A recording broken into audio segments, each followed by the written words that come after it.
irmãos e irmãs, quem vos fala é Marcelo Orsini e vamos iniciar o projeto Uma Nuvem de Testemunhas, que se constitui em 4 capítulos. Este é o primeiro deles, no qual vamos abordar a obsessão. A doutrina espírita nos desvendou os dramas que se desenrolam entre as humanidades dos encarnados e dos desencarnados, e nos mostrou que simpatias e animosidades vinculam afetos e adversários no campo das atrações espirituais. Amores e ódios não se desfazem com a desencarnação, e o espírito prossegue de acordo com o que ele viveu na matéria.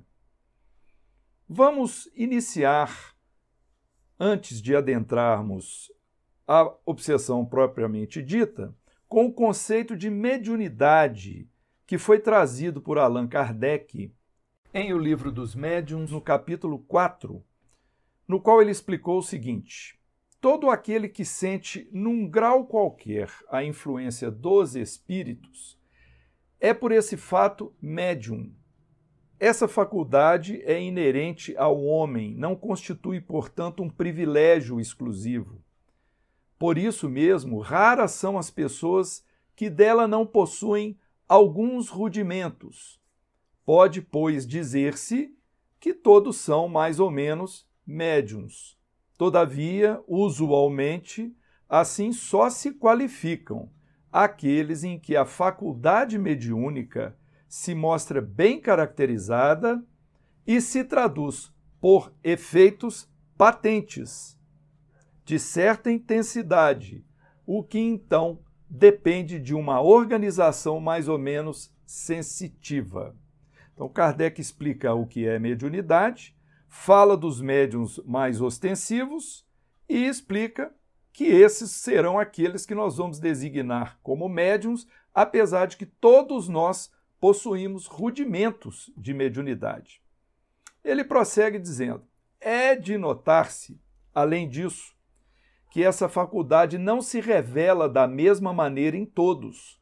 Geralmente os médiuns têm uma aptidão especial para os fenômenos desta ou daquela ordem, donde resulta que formam tantas variedades quantas são as espécies de manifestações. As principais são a dos médiuns de efeitos físicos, a dos médiuns sensitivos ou impressionáveis, a dos audientes, a dos videntes, dos sonambúlicos, a dos curadores, dos pneumatógrafos, dos escreventes ou psicógrafos. Então, mediunidade não é doença. Essa predisposição mediúnica, ela independe de sexo, idade, do temperamento, da condição social, da raça, da cultura, da religião, da inteligência, e independe, inclusive, das qualidades morais da criatura. Entretanto, quanto mais moralmente elevado for o médium, melhor instrumento se tornará para a espiritualidade. Então, a mediunidade, ela é um instrumento que as pessoas possuem que não depende da sua condição moral, mas a condição moral vai implicar o bom ou mau uso que o médium vai fazer desta sua aptidão. A mediunidade, portanto, ela pode estar ligada a aspectos provacionais da reencarnação do médium. E interessante que um não médium, ele não pode se tornar médium por desejo próprio, simplesmente, assim como o médium não consegue se descartar da sua mediunidade. É uma condição imposta na reencarnação. A questão número 459 de O Livro dos Espíritos começa a nos explicar a respeito da influência espiritual a que estamos sujeitos, porque Kardec questionou o seguinte: influem os espíritos em nossos pensamentos e atos? E os espíritos superiores que o estavam assessorando responderam assim: muito mais do que imaginais. Influem a tal ponto que, de ordinário, são eles que vos dirigem. Então nós estamos sujeitos a influências espirituais constantemente.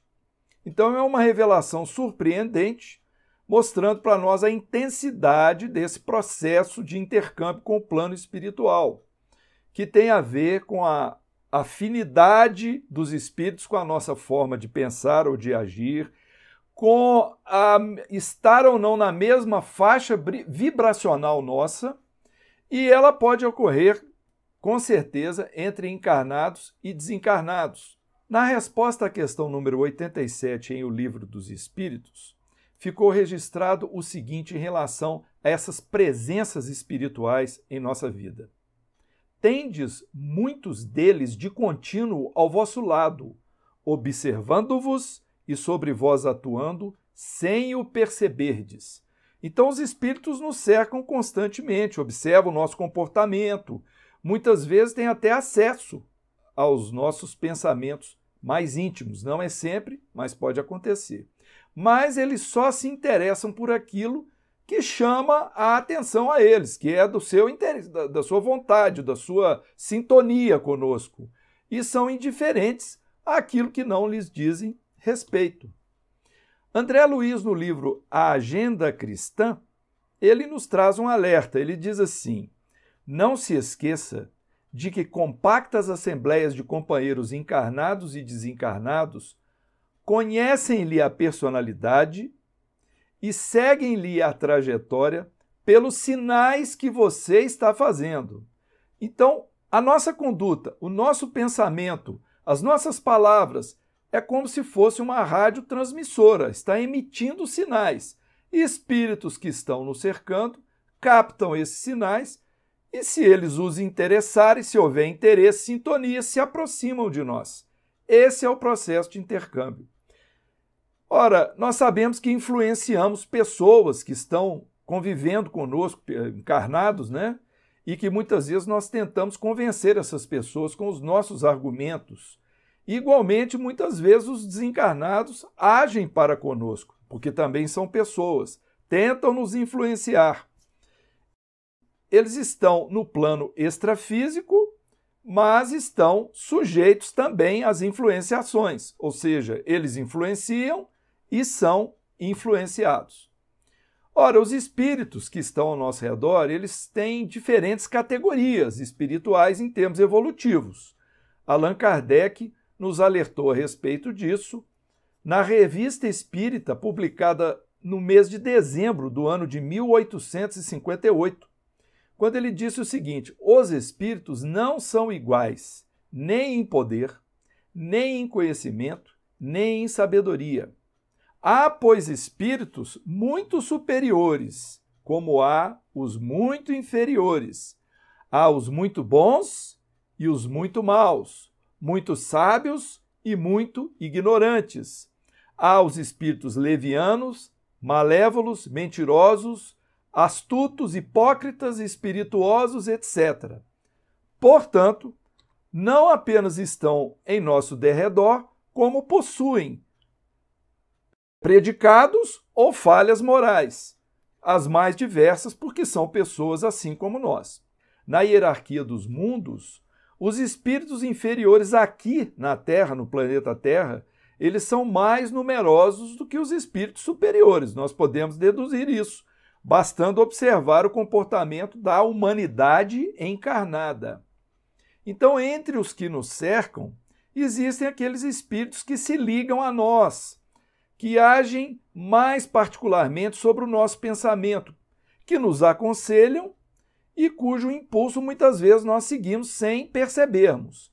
Então nós seremos mais felizes se conseguirmos captar as ideias e as intenções dos bons espíritos e não dos maus espíritos que nos cercam. Portanto, a qualidade do pensamento que nós emitimos, ela normalmente vai determinar o tipo de espírito que nós atraímos. Porque as ideias que são sugeridas pelos desencarnados, elas possuem atributos de acordo com o grau de adiantamento deles. Podem ser ideias frívolas, falsas, ou pode ser ideias relevantes, ideias verdadeiras.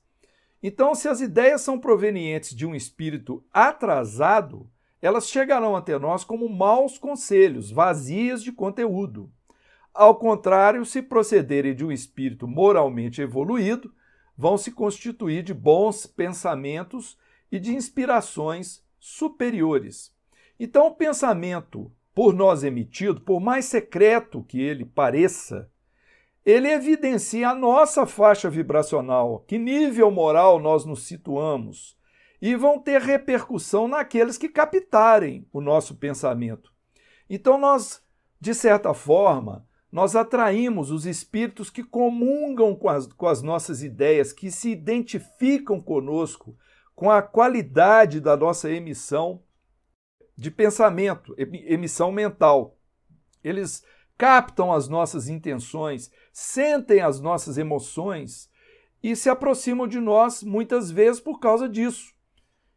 E muitas vezes, como foi dito anteriormente, dirigem os nossos atos, ou seja, influenciam-nos, e isso acontece, na maioria das vezes, imperceptivelmente. Então, olha só, não há necessidade de que sejamos médiuns ostensivos para sermos influenciados por espíritos. No livro dos Médiuns, no capítulo 23, Kardec nos dá uma explicação sobre a origem, a gênese da obsessão. Ele diz assim: entre os escolhos que apresenta a prática do espiritismo, cumpre se coloque na primeira linha a obsessão, isto é, o domínio que alguns espíritos logram adquirir sobre certas pessoas. Nunca é praticada senão por espíritos inferiores que procuram dominar. Os bons espíritos nenhum constrangimento infligem, aconselham, combatem a influência dos maus e, se não os ouvem, retiram-se. Os maus, ao contrário, se agarram àqueles de quem possam fazer suas presas.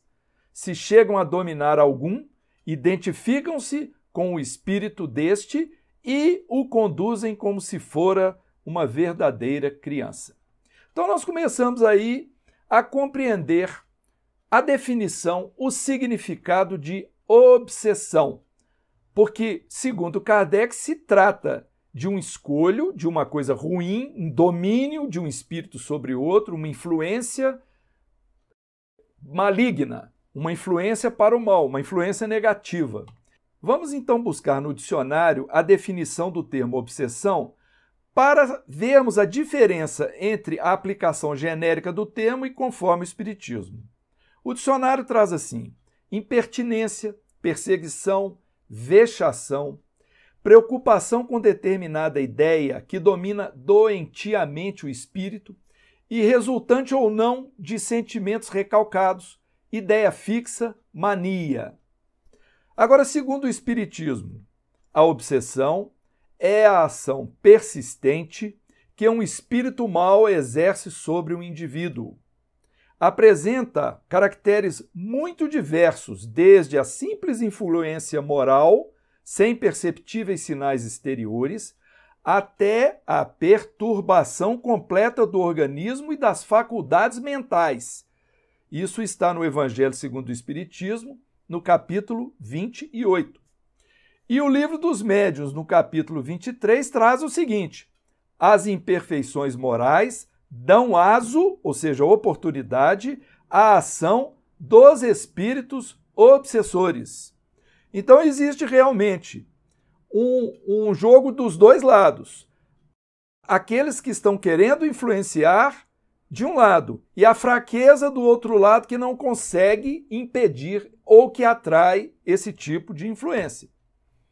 Allan Kardec prossegue dizendo o seguinte: a obsessão decorre sempre de uma imperfeição moral que dá ascendência a um espírito mau, quase sempre exprime a vingança tomada por um espírito e cuja origem frequentemente se encontra nas relações que o obsediado manteve com o obsessor em precedente existência.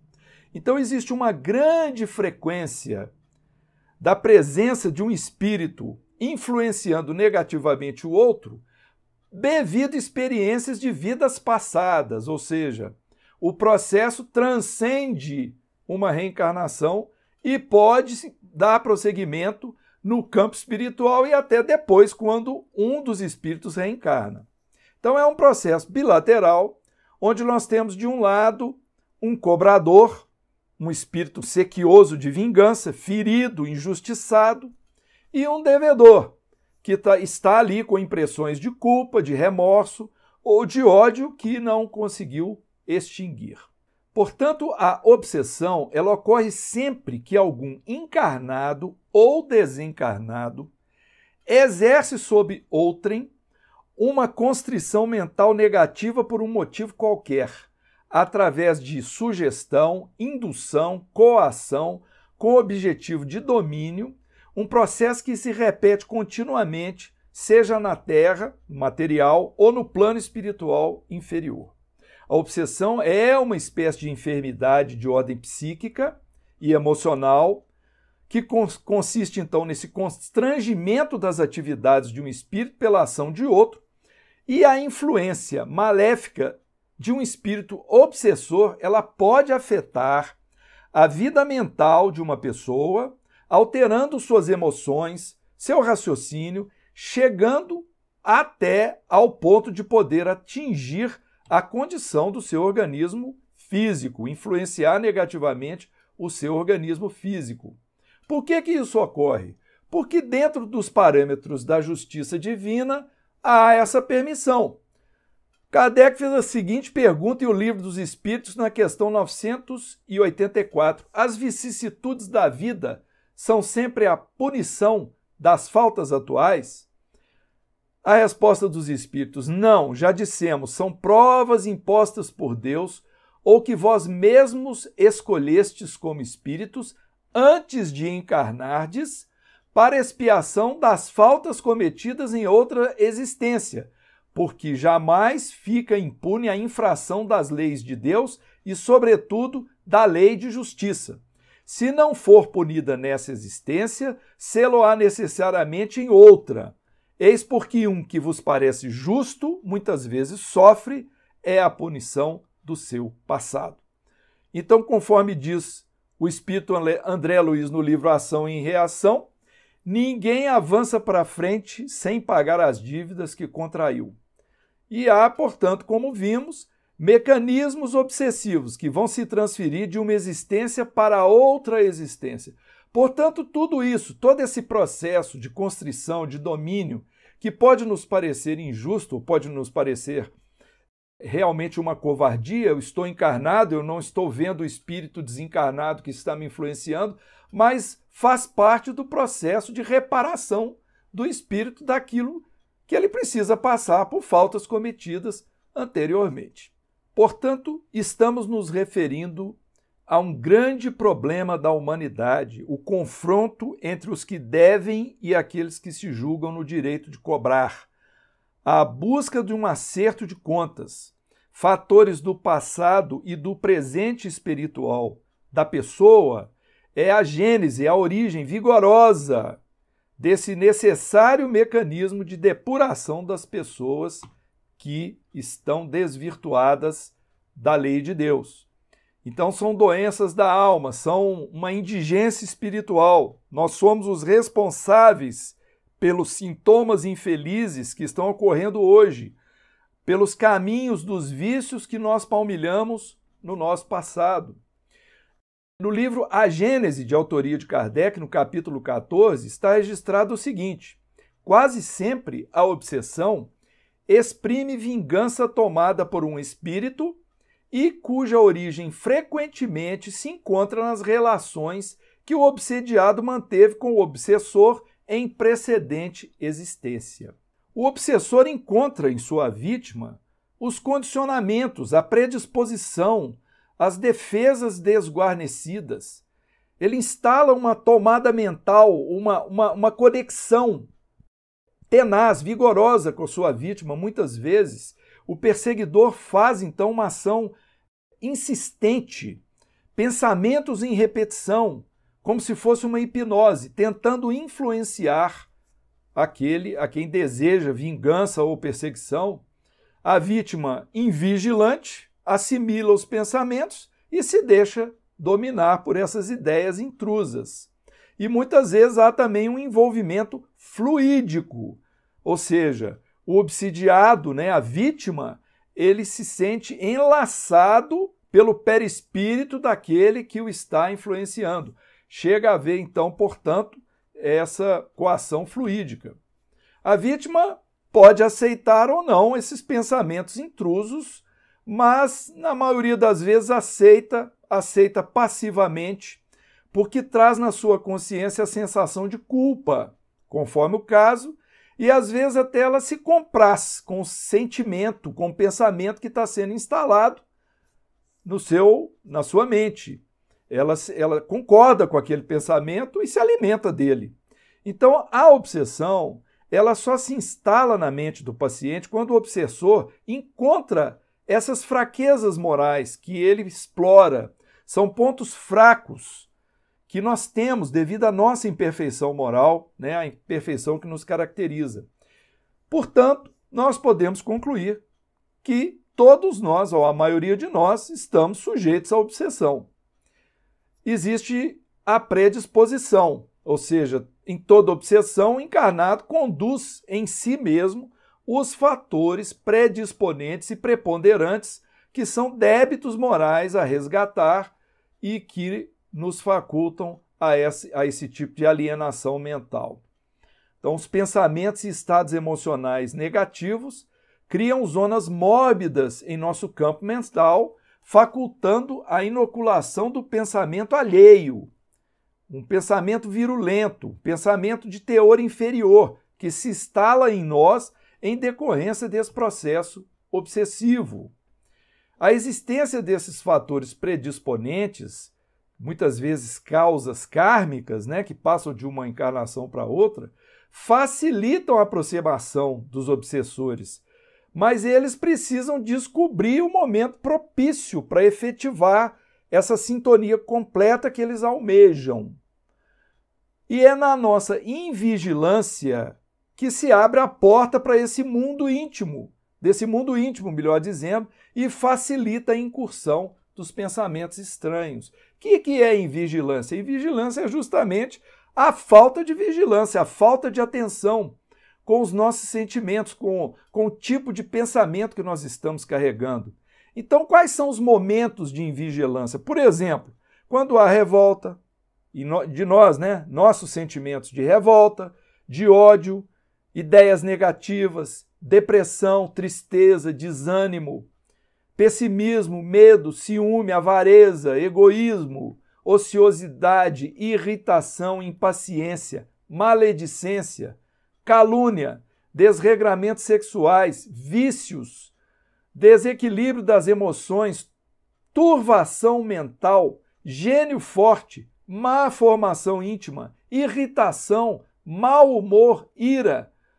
Ou seja, tudo isso, toda vez que há um desequilíbrio moral, toda vez que há um desequilíbrio da nossa paz íntima e nós não nos tornamos vigilantes sobre eles, não tentamos debelá-los, não tentamos retomar o equilíbrio do nosso espírito, estamos, de fato, abrindo canais e portas a influências obsessivas. Porque espíritos que se sintonizam com esses elementos do nosso sentimento, ou que estão querendo vingança e percebem que nós estamos carregando esse tipo de vibração no nosso espírito, vem aí a oportunidade de sintonizarem com eles e os fortalecerem, fazendo com isso que nós nos tornemos muitas vezes escravos de suas intenções, de suas ideias fixas que tendem ou que desejam nos prejudicar. O que Jesus nos recomendou a respeito disso, para nos fortalecer? Está no Sermão do Monte, Mateus capítulo 5, nos versículos 25 e 26. Jesus disse assim: reconcilia-te sem demora com o teu adversário, enquanto estás com ele a caminho, para que não suceda que ele te entregue ao juiz e que o juiz te entregue ao seu ministro e sejas mandado para a cadeia. Em verdade te digo que não sairás de lá enquanto não pagares o último ceitil.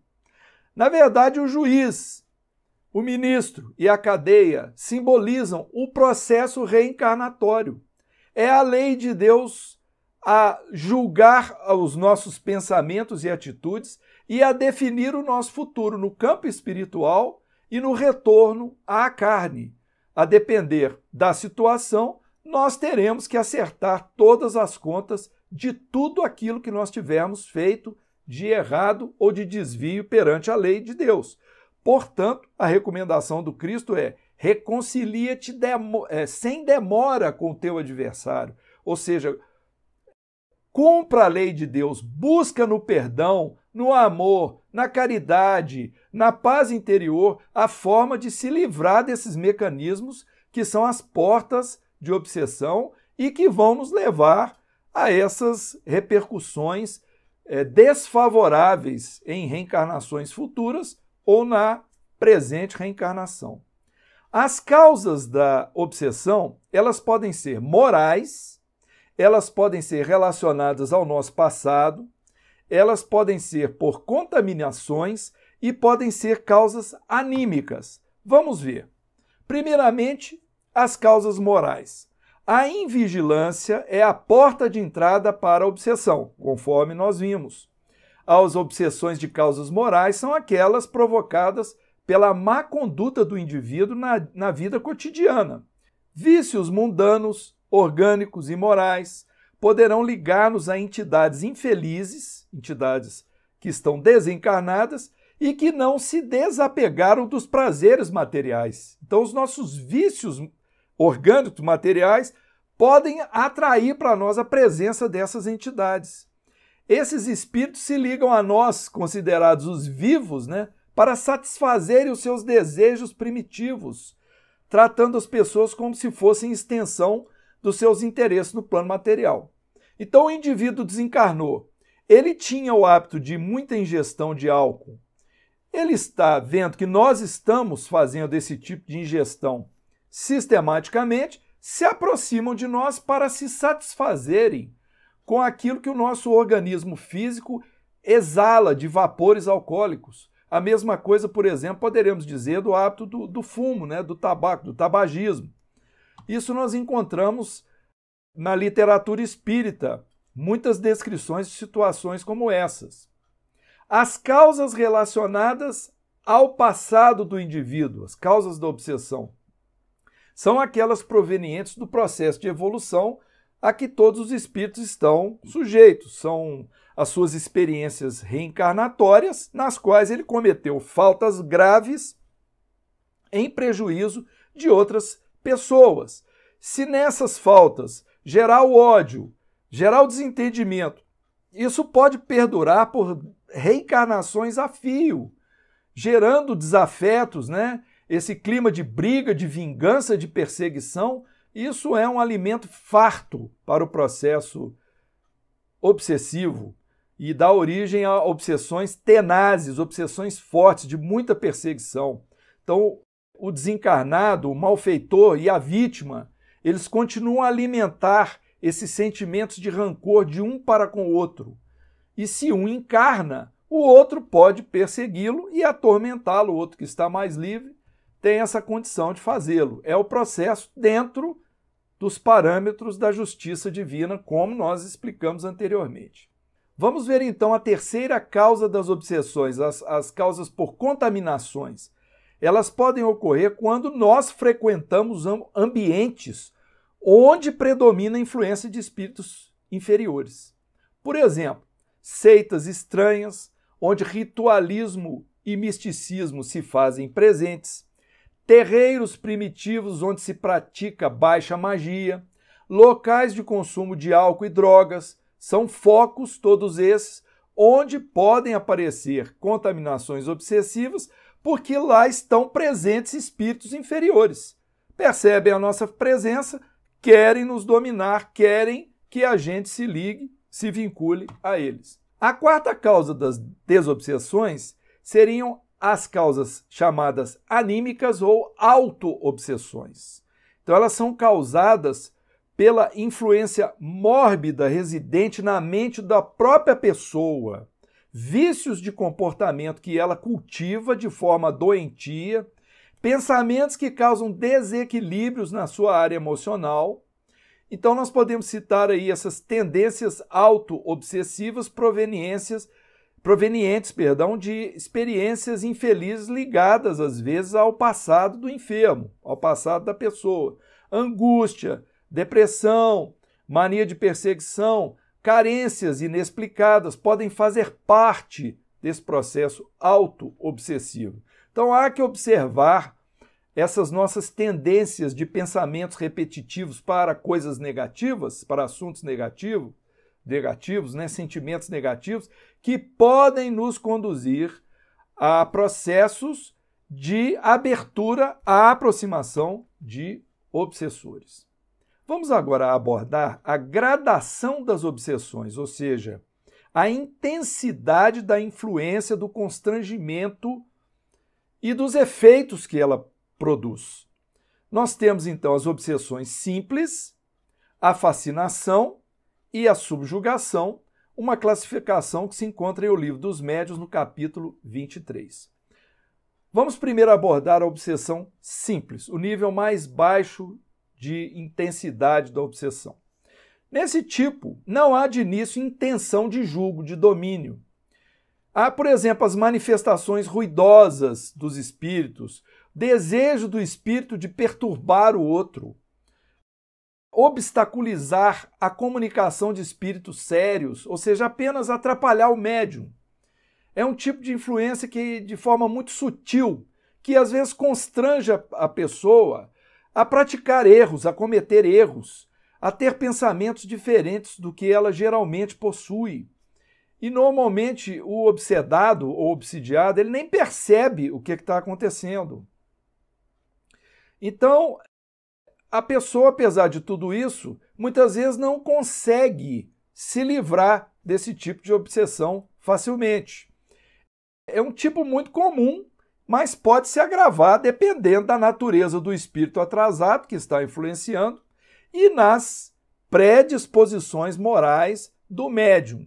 O médium pode ser a pessoa que está praticando mediunidade na casa espírita, mas é qualquer um de nós também, todos somos médiuns.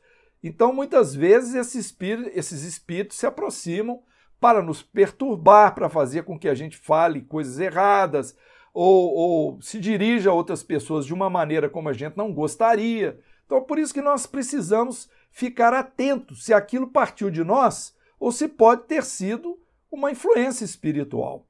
É preciso tomar cuidado para a gente não ficar na tentativa de nos desculparmos das nossas próprias falhas morais, da gente ficar pondo culpa e obsessor, né? Tudo foi culpa do obsessor. Não.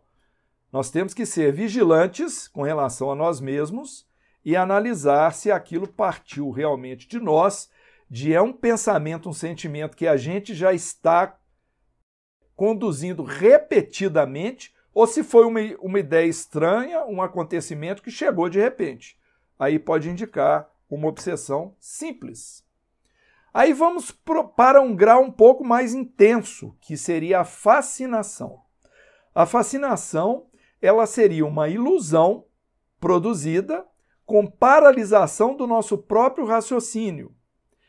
Então, isso é um efeito que exige convencimento, tempo, há uma tática de repetição, uma insistência do espírito obsessor para com a sua vítima. Ele está tentando convencê-la daquele tipo de pensamento, daquela ideia. O processo só consegue se completar, melhor dizendo, quando há cumplicidade, ou seja, o fascinador está tentando hipnotizar, está repetindo as suas ideias, e o receptor, né, o obsidiado, ele começa a aceitar aquelas ideias, começa a acatar aquelas ideias. Por exemplo, quando um espírito começa a convencer e tocar pela nossa vaidade algo que nos faça sentir melhor, ou mais isso, mais aquilo em relação a outras pessoas. Então, se nós somos cúmplices e a gente aceita esse tipo de pensamento, realmente nós vamos entrar em elo, né, cada vez mais fortalecido com essa obsessão pela fascinação. O médium, seja lá qual for, ele começa a aceitar doutrinas estranhas, começa a fazer coisas ridículas e não percebe o embuste do obsessor, né? Então é um espírito hipócrita tentando dominar a mente do paciente e distorce a realidade. O espírito obsessor que faz esse tipo de coisa, ele age com tempo e planejamento. Ele tem realmente uma intenção destrutiva, muitas vezes diferente da obsessão simples, que se deseja apenas perturbar ali momentaneamente. O espírito, quando parte para a fascinação, ele planeja, ele quer destruir, ele vai aos poucos dominando, vai usando artimanhas mentais que são bem preparadas para alcançar os seus objetivos. As portas de entrada para a fascinação, como sempre, são as nossas falhas morais. E é no orgulho da vítima que o espírito hipócrita encontra o alimento para fascinar a sua personalidade. Então, esse tipo de sentimento, né? Egoísmo, vaidade, orgulho, é realmente um alimento, uma porta escancarada para o espírito obsessor, quando deseja nos fascinar, encontrar facilidade para concluir a sua intenção. Então vamos para o caso mais intenso, né? A gradação mais intensa da obsessão, que seria a subjugação. É uma constrição que realmente chega a paralisar a vontade do médium. Ele fica quase que totalmente sob o jugo do obsessor. Não questiona se aquele pensamento é certo ou errado, ele simplesmente aceita. Então, essa constrição moral, ela pode alcançar casos tão graves que pode se estender para o corpo físico. O corpo físico do médium pode ser afetado em suas ações e a sua mente pode ser levada, inclusive, à loucura. Então, no caso moral, o espírito obsessor, ele adquire forte domínio sobre o psiquismo do indivíduo e leva-o a tomar decisões, às vezes, contrárias até ao seu próprio desejo. Na subjugação corpórea, além desse domínio psíquico, o obsessor atinge a parte fluídica, perispiritual do paciente, domina o seu corpo físico e, às vezes, numa crise semelhante, por exemplo, à epilepsia, ele o atira no chão, como um exemplo. O obsidiado fica quase sempre sem energias necessárias para dominar ou repelir esse espírito mau e, nesse caso, realmente vai carecer da intervenção de uma terceira pessoa com ascendência moral sobre ele, que está sofrendo, sobre o paciente, para auxiliá-lo a sair dessa difícil situação. Em O Livro dos Médiuns, no capítulo 23, o capítulo da obsessão, está registrada a seguinte pergunta: a subjugação corporal, levada a certo grau, poderá ter como consequência a loucura? E vem a resposta: pode. Uma espécie de loucura cuja causa o mundo desconhece, mas que não tem relação alguma com a loucura ordinária. Entre os que são tidos por loucos, muitos há que apenas são subjugados. Precisariam de um tratamento moral, enquanto que, com os tratamentos corporais, os tornam verdadeiros loucos. Quando os médicos conhecerem bem o espiritismo, saberão fazer essa distinção e cuidarão mais doentes do que com as duchas, coisa escrita à época do Kardec, onde as pessoas eram colocadas em sanatórios e tratadas violentamente. O espiritismo propõe um tratamento moral, um tratamento desobsessivo, um tratamento que vai ficar mais claro quando nós caminharmos para o vídeo seguinte, que será o segundo capítulo que nós vamos falar da desobsessão. Vamos então abordar o intercâmbio obsessivo e suas possibilidades. Nós sabemos que em quase todas as situações existem duas partes envolvidas na obsessão, à exceção da autoobsessão, onde o indivíduo atormenta a si próprio. Então nós temos as seguintes possibilidades. obsessão de um encarnado para com outro encarnado, a obsessão de um desencarnado para com outro desencarnado, a obsessão de um desencarnado para com um encarnado, a obsessão de um encarnado para com um desencarnado. Em qualquer uma dessas circunstâncias, uma obsessão recíproca. E a auto-obsessão, como mencionamos. Muito bem, então vamos ver cada uma dessas situações. Obsessão de encarnado para encarnado. Essa talvez seja aquela que nós vamos compreender melhor, né? Entre as pessoas que estão encarnadas. É o domínio que uma pessoa faz sobre a outra, que está mascarado por ciúme, por inveja, por paixão, desejo de poder, orgulho, ódio. Às vezes é exercido de forma tão sutil que o dominado se julga amado, protegido, mas é um amor tiranizante que tolhe e sufoca a liberdade do outro. E muitas vezes prossegue durante o sono físico, quando os dois se desdobram do corpo e se encontram como espíritos. Nas famílias onde se encontram antigos desafetos, nós encontramos essa situação também. Pessoas que eram comparsas de crimes, companheiros do mal, eles vêm, voltam no mesmo ambiente familiar e estão ali encarnados e um fazendo domínio sobre o outro. É um processo de reajuste dentro dos critérios da justiça divina. Muitas vezes, os pais recebem como filhos antigos obsessores. Então, essa relação entre encarnados, sempre que há o domínio, né, a tentativa de influência negativa de domínio de uma pessoa sobre a outra, é um processo obsessivo conforme a doutrina espírita. Agora vamos ver entre os desencarnados, duas pessoas que já se encontram no campo espiritual. É muito comum no caso de aliciamento de outros espíritos para auxiliar em vinganças. Ou seja, espíritos que já estão no campo espiritual, que já têm um certo poder no campo espiritual, aliciam aqueles que são mais fracos, mais vulneráveis, como seus auxiliares, ajudantes inferiores, aqueles que têm inteligências menos desenvolvidas. Usam, às vezes, a hipnose para essa submissão. Então, são espíritos de baixo padrão vibratório que se aglomeram em associações tenebrosas em determinadas regiões do espaço, pela lei da atração, em núcleos de sombras e trevas. Proclamam-se juízes com a tarefa de distribuir a justiça aos espíritos igualmente culpados. Então, são espíritos inteligentes, mas ligados ao mal, ainda ligados ao mal no campo espiritual, que fazem lá uma espécie de exército, criam um exército e colocam essas pessoas para prejudicar outras, sejam elas desencarnadas ou encarnadas. Então, essa influência negativa do desencarnado sobre o outro desencarnado é uma outra possibilidade de obsessão. E a obsessão do encarnado para com o desencarnado? Como que se dá isso? É um fato muito comum. Geralmente ocorre por desconhecimento das pessoas que estão encarnadas, que se vinculam obstinadamente, por exemplo, aos seus entes queridos, que as precederam para o túmulo.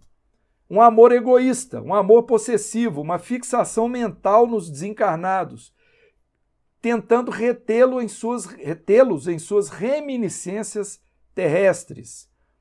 Sentimentos de dor, de revolta, de inconformação, de desespero, de insatisfação com bens herdados, rancor, ou seja, o familiar, o amigo, o parente, o adversário, ele desencarna e o encarnado continua mentalizando, continua dirigindo a ele pensamentos, ou pedindo favores ou desejando o mal. Não é incomum o fato de pessoas terem desencarnado e na mente dos encarnados serem consideradas pessoas santificadas. E os encarnados ficam apelando a elas como se fossem aquelas que vão resolver os seus problemas. Então ficam cobrando através de orações ou de pedidos, fulano, me ajuda, fulano, vem até aqui, ou faz o contrário, fulano, por que você me abandonou, por que você morreu?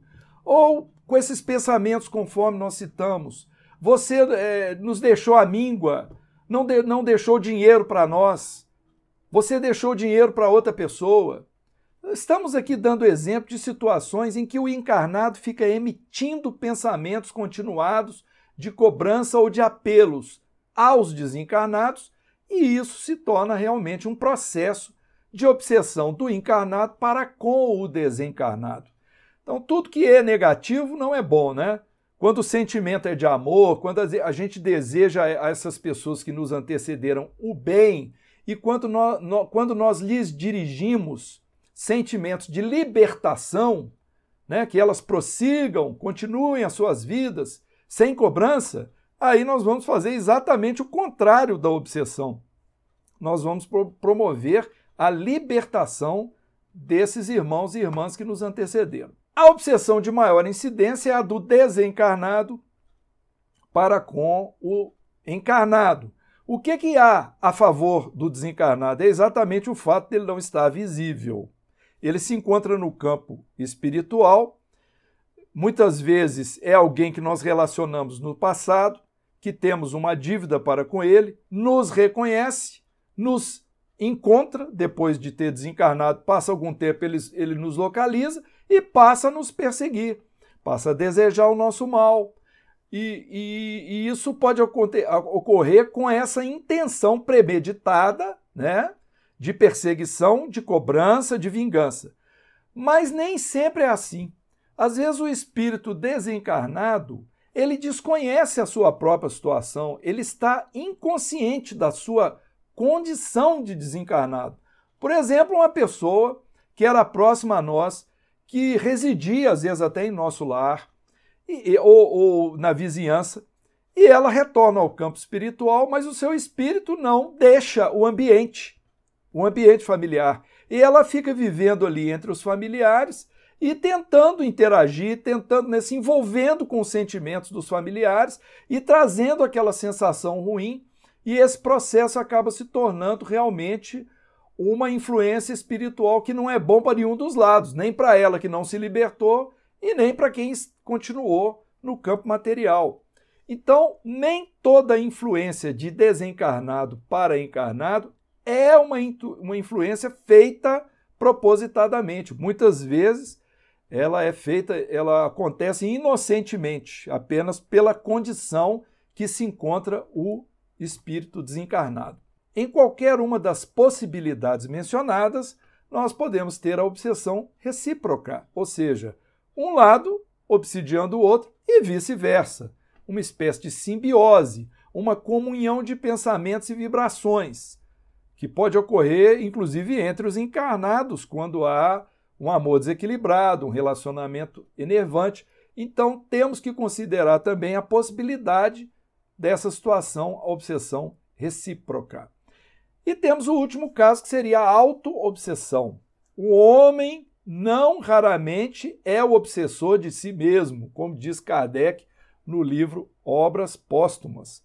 Então, quando nós construímos em nossas mentes ideias não edificantes, desviadas, nós apossamos dessas ideias e, através de desejos fortes, nós criamos essa condição de auto-obsessão, porque nós alimentamos aquelas ideias, nós damos combustível para elas. Então, quais são os sintomas de uma auto-obsessão? Tristeza, depressão, desânimo, violência, intolerância, preguiça, gula, irritabilidade, emotividade exagerada. São várias as situações que podem ocorrer. Agora, é interessante, é muito pouco admitido pelas pessoas o processo de auto-obsessão. Geralmente, elas preferem pôr culpa nos espíritos, não admitem que são elas próprias que estão trabalhando contra si mesmas. Devemos lembrar, então, meus irmãos, que geralmente não existe apenas um obsessor, são vários obsessores. E que nem tudo, como dissemos, é obsessão. Nem sempre a obsessão é de origem espiritual. A questão é nossa, íntima. Mas quais seriam, então, para encerrarmos, as principais consequências do processo de obsessão? Podemos listar algumas. Por exemplo, o medo, as agressões, o afastamento nos relacionamentos, a conquista de inimigos, a autoflagelação, exposição ao ridículo, loucura, suicídio, sintomas de prostração, de desânimo, de agressividade, de tristeza excessiva. Tudo isso pode ser sintoma obsessão. Mas devemos ser vigilantes e observar se são devido a nós mesmos, se nós somos a causa dos problemas. De qualquer forma, também esse estudo traz para nós a necessidade de termos um olhar misericordioso com relação às pessoas que nos cercam, porque elas também são médiuns. E muitas vezes nós estamos sendo afetados por elas, nessa condição em que elas estão sendo influenciadas em processos obsessivos. Então, por isso que a recomendação de Jesus para o perdão das ofensas é a melhor solução para os problemas de nossa vida. Porque muitas vezes uma pessoa que a gente ama está ali ao nosso lado, sendo influenciada, nos agredindo, nos tratando dessa ou daquela maneira, nós temos que considerar a possibilidade da origem do processo não ser ela própria, mas de alguém que a está influenciando para agir como tal. Aí nós temos que trabalhar mesmo com oração e com paciência e com insistência, com perseverança, para que a gente consiga ajudá-la. Podemos então encerrar este capítulo no qual nós demos algumas noções sobre a obsessão. Naturalmente, o assunto é tratado com muita profundidade pela doutrina espírita, em diversos livros que nos fornecem imenso cabedal de conhecimento para podermos aprofundar mais sobre o assunto, sobre os sintomas, sobre as suas consequências. Nós deixamos para o próximo capítulo, próximo vídeo, o tema desobsessão ou tratamento espiritual, que vai ser mais interessante, nós podemos tratar com maior detalhe o tema.